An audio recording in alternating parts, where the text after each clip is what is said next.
నమస్తే welcome to 9+ news నేను సంగీత విజయవాడలో కలకలం రేపిన కృష్ణలంక సీఐ నాగరాజు కేసులో కీలక పరిణామం నెలకొంది ఆయనపై హత్యాయత్నం కింద కేసు నమోదైంది rowdy sheeter Gade Sai Krishna alias పిల్ల సాయి అదృశ్యం కేసులో సాయి కృష్ణ తల్లి విజయలక్ష్మి ఇచ్చిన ఫిర్యాదుతో పోలీసులు ఈ కేసును నమోదు చేశారు ఈ ఘటన పోలీసు వర్గాల్లో పెద్ద చర్చకు దారితీసింది కృష్ణలంక మాజీ సీఐ నాగరాజుపై పలు సెక్షన్ల కింద కేసు నమోదైనట్లు విజయవాడ పోలీసులు ధృవీకరించారు సాయి కృష్ణ తల్లి విజయలక్ష్మి ఇచ్చిన ఫిర్యాదును ఎన్టీఆర్ జిల్లా పోలీస్ కమిషనర్ ఎస్వి రాజశేఖర్ బాబు స్వయంగా స్వీకరించారు మే 9న తన కుమారుడు సాయి కృష్ణను కృష్ణలంక పోలీసులు మార్కాపురం నుండి అదుపులోకి తీసుకున్నారని అప్పటి నుండి అతడు కనిపించడం లేదని విజయలక్ష్మి తన ఫిర్యాదులో పేర్కొన్నారు ఈ కేసు విచారణ అధికారిక దిశ పోలీస్ స్టేషన్ ఏసీపీ ప్రసాద్ బాబును నియమించారు ప్రస్తుత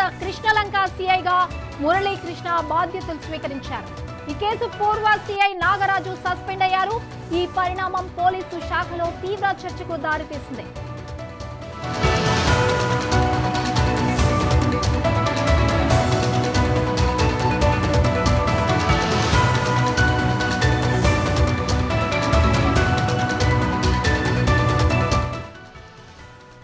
ఈ ఘటనకు సంబంధించి మరింత అప్డేట్స్ మా ప్రతినిధి కృష్ణ అందిస్తారు కృష్ణ అసలు సిఐ నాగరాజు సస్పెన్షన్ గల కారణాలు ఏంటి ఇంకా ఏవైనా ఉన్నాయా దర్యాప్తులో ఏం తెలుతోంది గుడ్ మార్నింగ్ సంగీత ఆంధ్రప్రదేశ్ లో సంచలనం సృష్టించినటువంటి విజయవాడ కృష్ణలంక ఏదైతే లాకప్ డెత్గా ఆరోపణలు ఎదుర్కొంటున్న పోలీస్ స్టేషన్ ఏదైతే ఉందో ఈ పోలీస్ స్టేషన్ లో సర్కిల్ ఇన్స్పెక్టర్ గా పనిచేస్తున్న నాగరాజును అయితే ప్రస్తుతానికైతే ఉన్నతాధికారులు అయితే సస్పెండ్ అయితే చేసినట్లయితే చూస్తారన్నాం ఈ నేపథ్యంలో ఇప్పటికే ఏదైతే అనేక ఆరోపణలు ఎదుర్కొంటున్నటువంటి ఆ పోలీసులలో పైన కూడా ఏదైతే కేసులు నమోదు చేయాలంటే కూడా తన తల్లి అయితే మొదటి నుంచి ఆరోపిస్తూనే ఉంది కానీ ఓవరాల్ గా తీసుకుంటే ఈ కేసు పైన ఇప్పటికే రాష్ట్ర ప్రభుత్వం చాలా సీరియస్ గా ఉన్నట్లయితే అర్థం అవుతుంది ఈ నేపథ్యంలో అతని పైన ఏదైతే మాజీ సర్కిల్ ఇన్స్పెక్టర్ నాగరాజు పైన హత్యాయత్నం కేసుతో పాటు మరికొన్ని సెక్షన్లు కూడా యాడ్ చేసినట్లయితే ఇప్పటికే పోలీసుల నుంచి మనకు అందుతున్న సమాచారం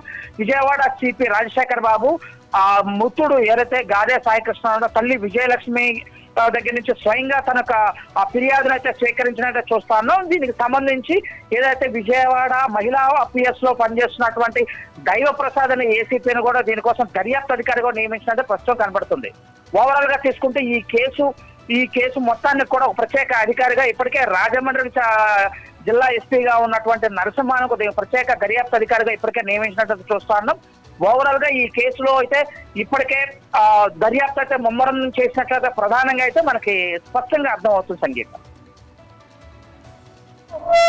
సాయి తల్లి ఇచ్చిన ఫిర్యాదు ఏంటి అసలు తన కొడుకుని ఇలా చేయడానికి నాగరాజుకి ఇంకా ఏదైనా పర్సనల్ గా ఏదైనా అటాక్ ఏదైనా చేశారా ఏం చెప్తున్నారు అంటే మొదటి నుంచి కూడా ఈ కేసులో ఆ పోలీస్ డిపార్ట్మెంట్ ఎక్కడా కూడా నోరు మెలిపిన పరిస్థితి అయితే కనిపించట్లేదు ఏదైతే మృతుని తల్లి విజయలక్ష్మి అయితే మొదటి నుంచి ఆరోప అయితే చేస్తుంది నా కుమారుణ్ణి మే 9వ తేదీన మార్కాపురం నుంచి అరెస్ట్ చేసుకుని తీసుకొచ్చారు తనను కొట్టి చిత్రహింసలకు గురి చేసి తన గోల్డ్ కూడా బలవంతంగా లాగి అపస్మారక స్థితిలో పడి ఉన్నాడు అన్నట్లు నాకు ప్రత్యక్షంగా సాక్ష్యాలు కూడా చెప్పారు ఆ నేపథ్యంలో నేను ఆ పోలీస్ స్టేషన్ లో నా కుమారుని కొట్టి చంపారు అని చెప్పేసి కూడా నేను ఆరోపిస్తున్నానంటూ కూడా తల్లి విజయలక్ష్మి చెప్తున్న పరిస్థితి కనిపిస్తుంది ఈ యొక్క ఏదైతే సాయి కృష్ణకి సంబంధించినటువంటి ఏదైతే ఉదంతం మొత్తంగా తీసుకుంటే సర్కిల్ ఇన్స్పెక్టర్ మాజీ సిఐ నాగరాజుకి కానీ అదే విధంగా ఏదైతే మృతుడు సాయి కృష్ణ కానీ ఈ మధ్యలో కానీ వీరిద్దరి మధ్యలో ఎటువంటి శత్రుత్వం కానీ ఒక గెలిచి అంటే ప్రత్యేకమైనటువంటి కక్ష సాధింపులు కూడా ఏమీ లేవు కేవలం అతను ఒక ముద్దాయి కింద ఒక అధికారిగా మాత్రమే ట్రీట్ చేసినట్టు తెలుస్తుంది ఇక్కడ ఎక్కడో ఏదో పొరపాటు జరిగింది ఆ పొరపాటునైతే ఇప్పటి వరకు ఏం జరిగింది ఎలా జరిగింది అనేక విషయాన్ని ఇప్పటి వరకు ఉన్నతాధికారులు నోరు మెలుగుపోవటం అనేక అనుమానాలకు తావిస్తున్నట్లుగా మనకు స్పష్టంగా అర్థమవుతుంది ఈ యొక్క దర్యాప్తులో రాబోయే రోజుల్లో జరిగే దర్యాప్తులో మాత్రం అసలు ఓవరాల్ గా ఎలా జరిగింది నిజంగా అతను బ్రతికే ఉన్నాడా లేకపోతే పోలీసులు కొట్టడం వల్లే చనిపోయాడా లేకపోతే ఎన్కౌంటర్ చేశారా లేకపోతే లాకప్ డెత్ జరిగిందా అనే విషయాలు అన్ని కూడా మరి కొద్ది రోజుల్లో అయితే స్పష్టంగా ప్రజలకు తెలిసే అవకాశం అయితే కనిపిస్తుంది సంగీత అయితే కృష్ణ ఇప్పుడు సిఐ నాగరాజ్ పైన కూడా పలు సెక్షన్ల కింద కేసులు నమోదు చేశారు మరి దాన్ని ఏదైనా విచారించారా తను ఏదైనా బయటపడ్డారా ఏదైనా మాట్లాడడం జరిగిందా మొదటి నుంచి కూడా ఆ సర్కిల్ ఇన్స్పెక్టర్ నాగరాజు అతని పైన ఎటువంటి అంటే అరెస్ట్ చేశారా లేదా అనేక విషయాల నుంచి కానీ ఇప్పటి వరకు మే 9వ తేదీ నుంచి నేటి వరకు కూడా ఎక్కడా కూడా తను నోరు మెదిపిన పరిస్థితి లేదు. మీడియాకు కూడా అందుబాటులో లేకపోవటము, ఉన్నతాధికారులను మా మీడియా సంప్రదించిన ఉన్నతాధికారులు కూడా ఎవరు కూడా దీనికి సంబంధించి ఎవరు కూడా నోరు మెదపకపోవటం చూస్తుంటే చాలా పలు అనుమానాలుగా తావిస్తుంది. నిజంగా జరిగి ఉన్నప్పటికీ ఒక సర్కిల్ ఇన్స్పెక్టర్ అరెస్ట్ చేసి తనపై హత్యాయత్నం కేసు నమోదు చేశారు అంటే దీంట్లో నిజంగా సర్కిల్ ఇన్స్పెక్టర్ పాత్ర ఉందా, దీంతో పాటు మరికొంతమంది ఏమన్నా ఇన్వాల్వ్ అయి ఉన్నారనే కోణంలో కూడా అర్థమవుతుంది. టోటల్ గా ఈ యొక్క ఎపిసోడ్ అయితే మాత్రం ఏ పోలీస్ అధికారి కూడా ఎందుకు నోరు మెదపట్లేదో మనకు అర్థం కాని పరిస్థితి అయితే స్పష్టంగా తెలుస్తుంది. సంగీత. Thank you Krishna.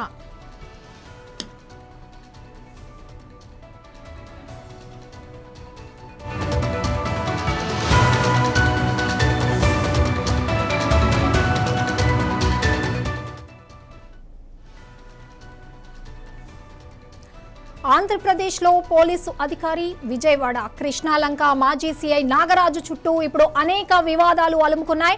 ఒక సీఐపై ఏకంగా సీఎం కార్యాలయమే దృష్టి సారించడం, ఉన్నత స్థాయి విచారణకు ఆదేశించడం రాష్ట్ర వ్యాప్తంగా కలకలం రేపుతోంది.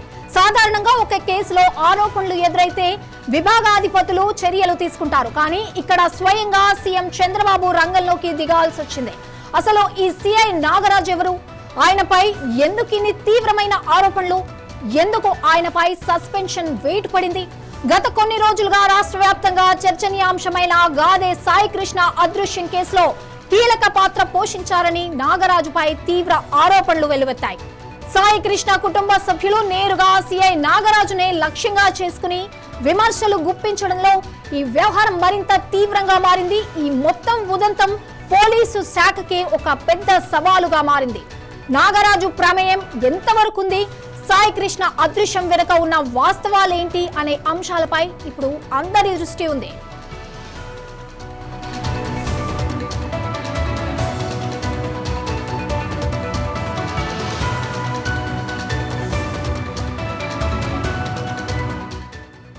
విజయవాడలో గాదే సాయి కృష్ణ అనే రౌడీ షీటర్ అదృశ్యం, ఆ తర్వాత జరిగిన పరిణామాలు ప్రస్తుత ఆంధ్రప్రదేశ్ రాజకీయాల్లో హాట్ టాపిక్ గా మారాయి. బాధితుడు ఒక వర్గానికి చెందిన వ్యక్తి కావడంతో ప్రతిపక్ష వైసీపీ ఎదురుదాడి మొదలుపెట్టింది. ముందస్తుగా వైసీపీ సీనియర్ నేత మాజీ మంత్రి అంబటి రాంబాబు ఒక వీడియో రిలీజ్ చేయగా అది వైరల్ అయి ప్రభుత్వం మెడకు చుట్టుకుంది.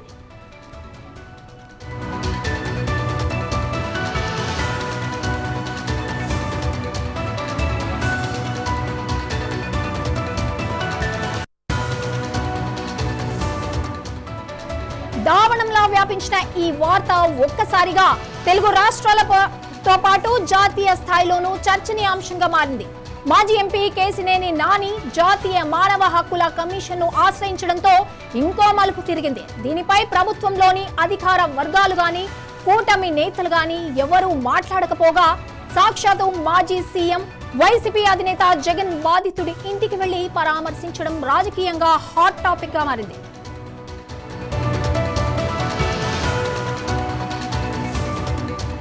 స్టేషన్లకి ఏదైనా అన్యాయం జరిగితే పోవడానికి కూడా ఎవరైనా కూడా భయపడే పరిస్థితిలోకి ఈరోజు ఈ రాష్ట్రంలో పరిపాలన సాగుతూ ఉంది.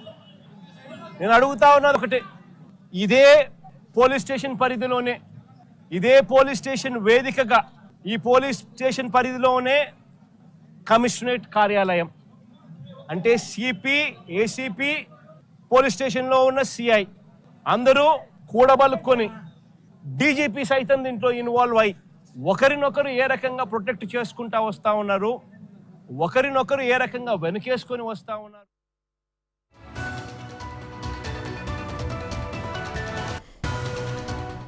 సాయి కృష్ణ అరెస్ట్ నుండి ఇప్పటి వరకు పరిణామాలు ఒక్కసారి పరిశీలిస్తే గత నెల 9న మార్కాపురంలో కృష్ణలంక పోలీసులు సాయి కృష్ణను అదుపులోకి తీసుకున్నారని కుటుంబ సభ్యులు చెబుతున్నారు. అప్పటి నుండి సాయి కృష్ణ ఆచూకీ తెలియకుండా పోయిందని, స్టేషన్లోనే తమ కుమారుడిని కొట్టి చంపారని పోలీసులు చెప్పారని బాధితుడి తల్లి విజయలక్ష్మి ఆరోపించింది. 40 రోజులుగా జరుగుతున్న ఈ తంతులో బాధితురాలి పక్షాన ఎవ్వరూ నిలవకపోవడంతో ఆమె రాష్ట్ర ఉన్నత న్యాయస్థానాన్ని ఆశ్రయించింది. సాయి కృష్ణని చూపించండి, లేదంటే సిఐ కోర్టుకు హాజరు కావాల్సిందే అని ఉన్నత న్యాయస్థానం చెప్పడంతో ఏపీ రాజకీయాల్లో ఒక్కసారిగా కుదుపు మొదలైంది. ఆ వెంటనే జరిగిన పరిణామాల్లో కూటమి ప్రభుత్వం కోలుకోలేని అపవాదాలు మూటగట్టుకుందని రాజకీయ విశ్లేషకులు భావిస్తున్నారు.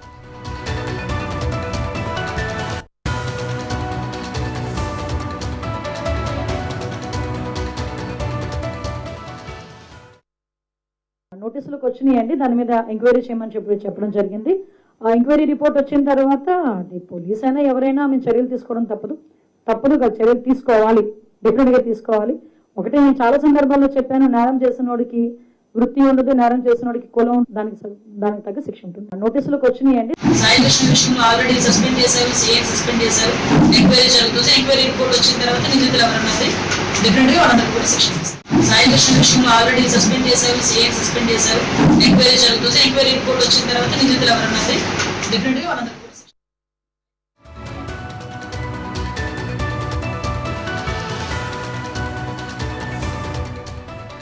తాజా పరిణామాల ప్రకారం నాగరాజుపై సస్పెన్షన్ వేటు పడడంతో ఈ కేసు విచారణ మరింత వేగవంతమయ్యే అవకాశం ఉంది. సీనియర్ ఐపీఎస్ అధికారి నేతృత్వంలో జరిగే విచారణలో అనేక కొత్త విషయాలు బయటకు రావచ్చని అంచనా వేస్తున్నారు. సాయి కృష్ణ ఆచూకీ కోసం పోలీసులు ముమ్మరంగా గాలిస్తున్నారు.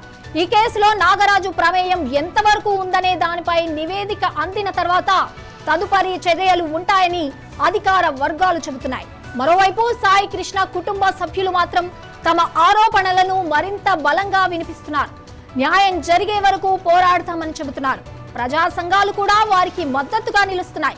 ఇది కేవలం ఒక సిఐకు సంబంధించిన వ్యవహారం కాదని, పోలీసు వ్యవస్థలో పారదర్శకత, జవాబుదారీతనం లేకపోవడాన్ని ఈ కేసు వెల్లడిస్తోందని విశ్లేషకులు అభిప్రాయపడుతున్నారు.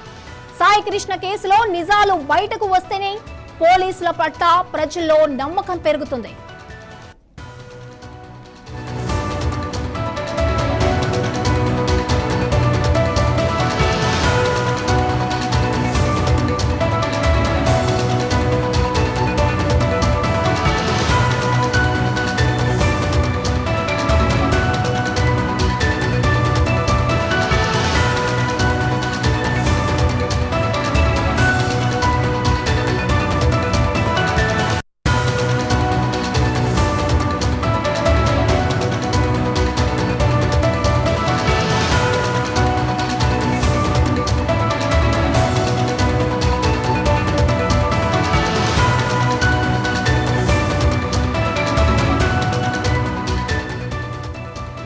నాగరాజుపై కేవలం సాయి కృష్ణ అదృశ్యం కేసు మాత్రమే కాదు, మరో తీవ్రమైన ఆరోపణ కూడా ఉంది. క్రాంతి కుమార్ అనే యువకుడు ఆత్మహత్యాయత్నం చేయడానికి నాగరాజు వేధింపులే కారణమని సెల్ఫీ వీడియోలో బయటపడింది. క్రాంతి కుమార్ మృత్యువాత పడటం నాగరాజుపై ఎటువంటి చర్యలు తీసుకోకపోవడం చూస్తే పోలీసు శాఖలో ఏదో జరుగుతుందని అనుమానాలు బయటపడుతున్నాయి. హోంమంత్రి అనిత స్పందిస్తూ ఈ ఇష్యూలో సిఐని సస్పెండ్ చేయడం జరిగిందని చెప్పడం ప్రతిపక్షాలకి కంటి తడుపు చర్య అని భావించవచ్చు. నాగరాజు పనితీరుపై ముందు నుండి ఆరోపణలు ఉన్నప్పటికీ పోలీసు శాఖ తప్పులు చేసిందని కూటమి నేతలే బాహాటంగా తమ అభిప్రాయాలని తెలియజేస్తున్నారు. ఇందుకు వైసీపీ కాపు నేతల సమావేశం కీలకంగా మారనుందని అన్ని పార్టీ నేతలే ప్రకటించడం ఇక్కడ గమనించాల్సిన విషయం.